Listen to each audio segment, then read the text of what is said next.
너무 고통스러운 선택. 다음 날부터 지연의 진짜 고민이 시작되었다. 이제 어떻게 해야 할까? 선택지는 크게 두 가지였다. 용서하고 다시 시작하거나 이혼하거나. 주변에서는 용서하라고 조언하는 사람들이 많았다. 친정 언니에게 상황을 털어놨을 때 언니는 이렇게 말했다. 지연아, 남자들은 원래 그런 거야.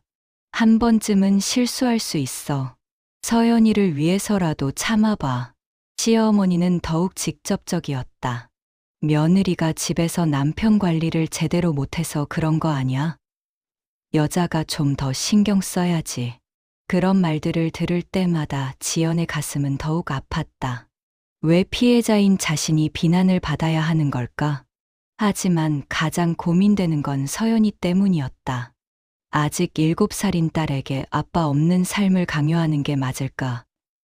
경제적인 문제도 있었다.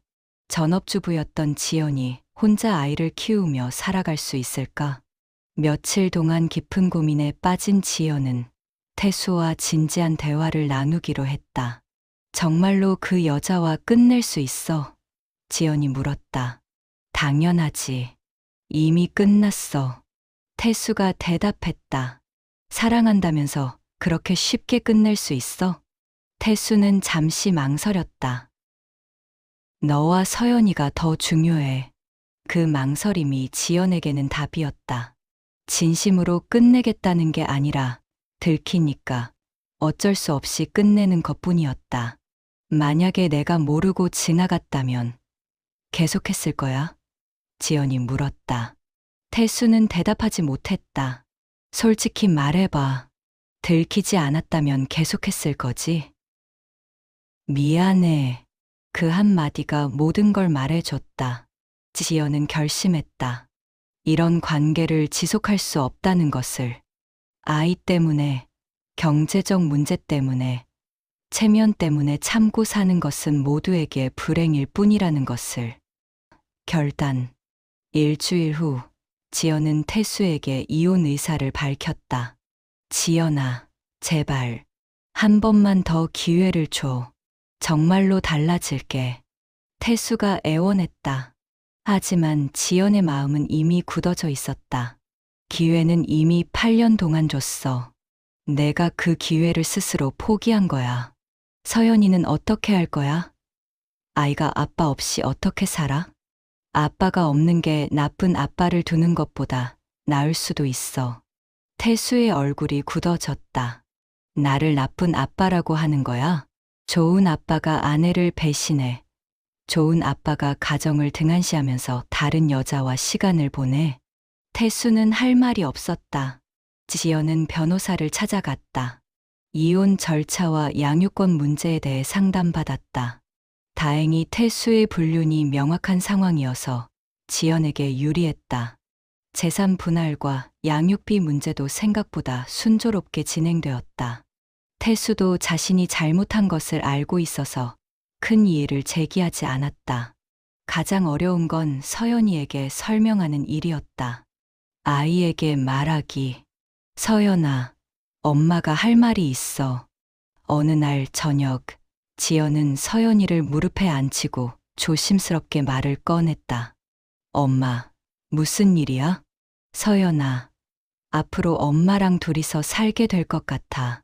아빠는 다른 곳에서 살 거야.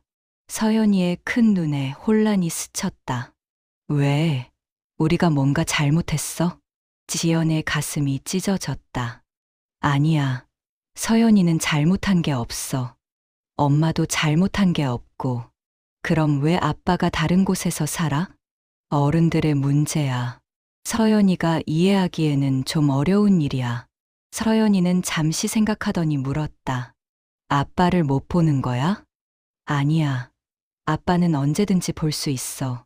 주말에 만날 수도 있고. 그럼 괜찮아. 서연이가 밝게 웃었다. 엄마랑 둘이 살아도 재밌을 것 같은데. 아이의 순수한 반응에 지연은 눈물이 났다.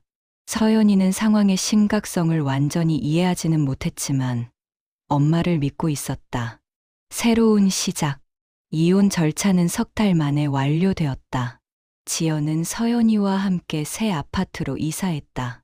작지만 깔끔한 투룸이었다. 새로 시작하기에 적당한 크기였다. 경제적인 문제 해결을 위해 지연은 일자리를 찾기 시작했다. 결혼 전에 마케팅 회사에서 일했던 경력이 도움이 되어 한 중소기업에서 파트타임으로 일하게 되었다. 처음에는 모든 게 어색하고 힘들었다. 8년 만에 사회로 복귀하는 것도, 홀로 아이를 키우는 것도, 경제 활동을 하는 것도 쉽지 않았다. 하지만 점점 적응해 나갔다. 자신만의 공간에서 자신만의 방식으로 살아가는 것이 생각보다 나쁘지 않았다. 무엇보다 거짓말에 시달리지 않아도 되고 의심하며 살지 않아도 되는 것이 가장 큰 해방감이었다. 서연이도 새로운 환경에 잘 적응했다. 처음에는 아빠를 그리워했지만 주말마다 만나니까 크게 문제 없었다. 오히려 엄마와 둘만의 시간을 즐기는 것 같았다. 엄마, 우리 집이 더 좋아. 엄마가 더 많이 웃어. 어느 날 서연이가 말했다. 그 말에 지연은 깨달았다. 자신도 모르게 많이 웃고 있었다는 것을. 그동안 얼마나 억압된 생활을 했었는지를. 우연한 만남.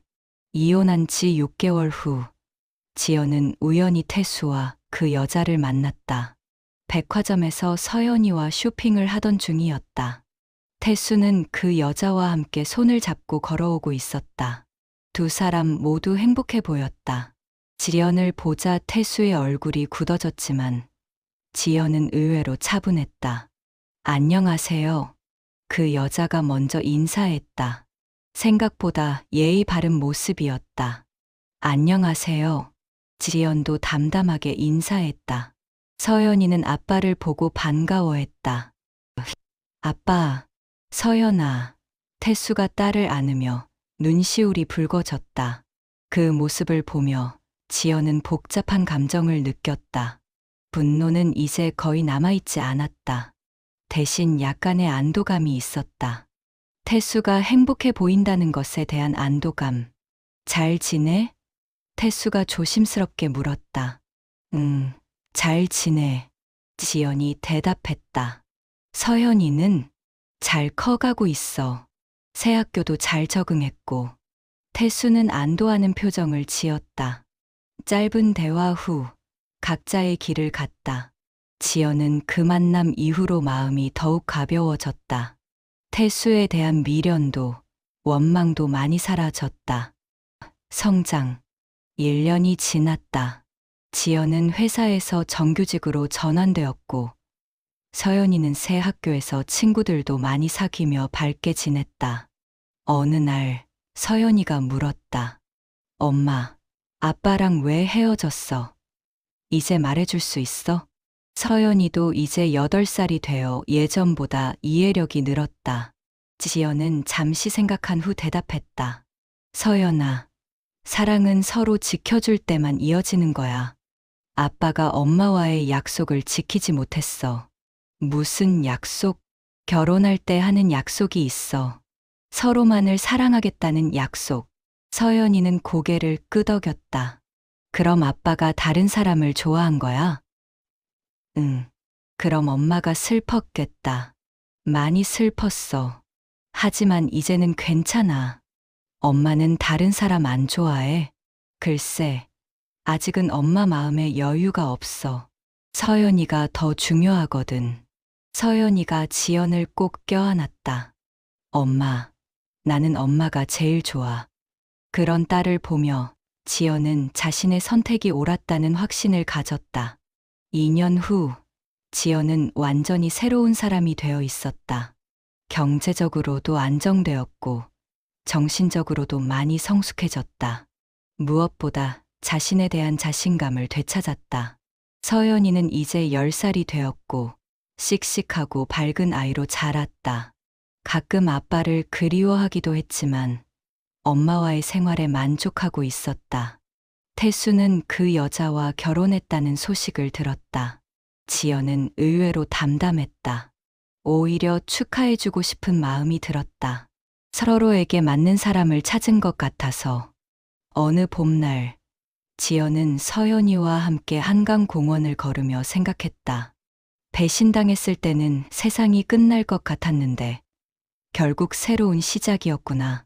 그때의 고통과 절망이 거짓말처럼 느껴질 정도로 지금의 지연은 평화로웠다. 물론 가끔은 외로움을 느끼기도 했지만 그 외로움조차 자연스러운 감정이었다. 엄마, 저기 벚꽃 예뻐. 서연이가 뛰어가며 소리쳤다. 지연도 딸을 따라 뛰어갔다. 벚꽃이 흩날리는 따뜻한 봄날이었다. 새로운 계절이 시작되고 있었다. 그날 밤, 지연은 일기장에 이렇게 썼다. 배신의 끝은 파멸이 아니라 새로운 시작이었다.